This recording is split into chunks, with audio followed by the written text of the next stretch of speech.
turn our attention to a subject that rugby players of any level, I guess, know well, and that's of injuries. So having seen teams without dozens of players available due to injuries around this Six Nations period and the review of whether Johnny May's head injury from the weekend was handled correctly, this topic is, I guess, as relevant as it's ever been. So we're interested to know, when does the physical cost of playing rugby outweigh its benefits? Sam, you've spoken quite a lot, haven't you, about your injuries, and you had a number of injuries throughout your career.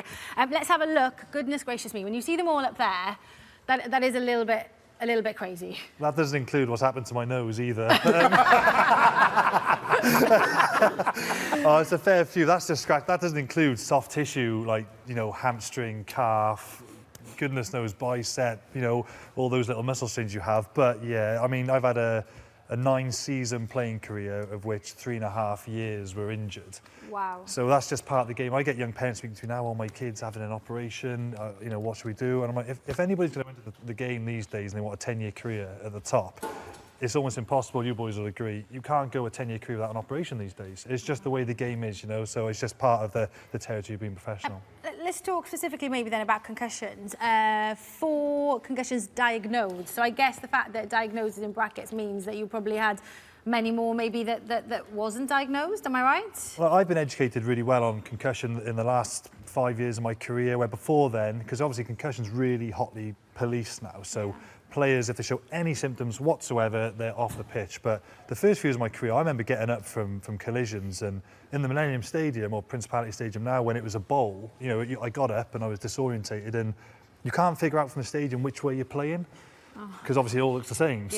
I'm looking at, say, it's England, I've got to figure out where the white shirts are, where the red shirts are, and I'm thinking, oh, right, I'm playing this way. And that happened a lot, and you know. That's scary for like, you know, a fan to hear, isn't it? Because we don't kind of, that's crazy. Now it's great. I mean, now they do, like, they make sure that the protocols are really good. But yeah, concussions now, I think statistically they're through the roof, because they didn't record all concussions going back beyond 10 years ago. But now every concussion is recorded. So statistically, it looks a lot worse. But I think it's always been around the game. It certainly has. I mean, plenty of research, as you can imagine, plenty of funding is going into it.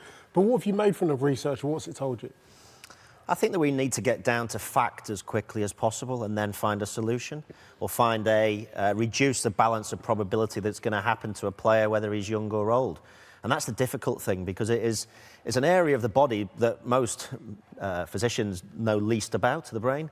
And it's something that's really difficult to quantify. And hopefully we can find some kind of solution. But there's guys who are more knowledgeable than me, well, not many, in a medical sense, that could give us an opinion. You're absolutely right. I mean, we've got Dr. Sam Bark, who's going to join us on Skype. Sam, Dr. Sam, sorry, thank you for joining us on Rugby Tonight.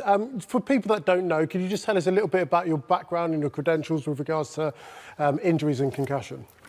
Sure. So I'm a sports doctor, which means I look after injured sports people, and medical director of Return to Play, which is a sports medicine company that looks to take the lessons that have been learned in elite sport and deploy those to grassroots, really to allow players of all ages and standards to access good care. And as you'd imagine, over the last few years, concussion has become a major. Exactly that. I mean, we've been speaking about concussion here, and it seems to be well, it's not a hot talking point, it has been for a few years, but what can you tell us for certain about the effects of repeated knocks to the head and the effects it has to players? Well, that's a really difficult question to answer, because the reality is the jury's still out a bit on that. I think the first thing to say is the fact that we're talking about it as much as we are now, the fact that we're scrutinising the decisions that are being made on pitches, you know, we saw that on Saturday with Johnny May, is a hugely positive thing, and shows how far we've come in a really short period of time. As Sam was saying, it wasn't that long ago when we weren't really paying much attention to these injuries, and the fact that we are now is fantastic. And there is undoubtedly a lot more work to be done, and rugby's really leading the way in that, in acknowledging that there are these issues and investing into that, and investing in research. And that's hugely important, because, as I say, there are many unanswered questions still. What we do know is that there is absolutely no doubt that managing concussions properly significantly reduces risk, and that's the message that needs to be pushed out to all levels of the game, really. I think that's absolutely right, Sam, and I think one of the things we need to pick up on there is fact. There's an awful lot of scaremongering going on from someone who loves the game and only wants the best for rugby, but also for young people being enticed into the sport and parents not wanting to stop their children from playing it. The science behind it should come to the fore rather than the narrative. Do you not agree? Yeah, absolutely, and it's always difficult when we look at stats on their own to make a judgment. And I think it's very easy when we look at injury data to talk about the scary things, and it's right that we acknowledge that there are risks, but what we often forget to talk about is all the benefits of sport and the benefits of rugby that most of us are fully aware exist, but far harder to quantify. And I think while we need to acknowledge risks, we also need to accept that we don't have all the evidence. Yeah, absolutely. We're doing a huge amount to try and alleviate any element of risk as much as you can in a contact sport. But new technology, we're hearing about saliva testing. What can you tell us about it, and what stage are we at for it to actually being used on pitches? So really early, it's in early research phases. So we don't have a lot of data yet on it. But lots of progress and exciting times ahead, on those sort of developments. Sam, thank you so much for your time. Really appreciate you coming on. Thank you very, very much. I mean, it's great, isn't it, to hear from Sam on those subjects. But in terms of kind of potential improvements or what we can do to kind of limit concussions and certain injuries, what's your take on it, Sam?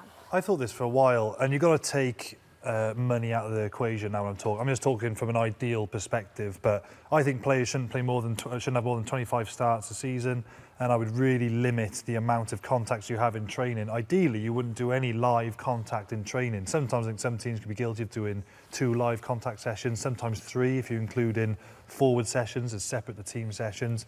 That on top of a game, I always used to pull myself out of contact towards the end of my career because I couldn't just get to that level 4 times a week. So yeah, limit games to 25 times a season, starts, and I think you've got to have a rule of maybe like 10 minutes max contact in the week. You just got to bring the level of contacts down. Well, I think there's a couple of things. I think the most important thing is some form of diagnostic test that you can definitively say on the side of the field, somebody is concussed.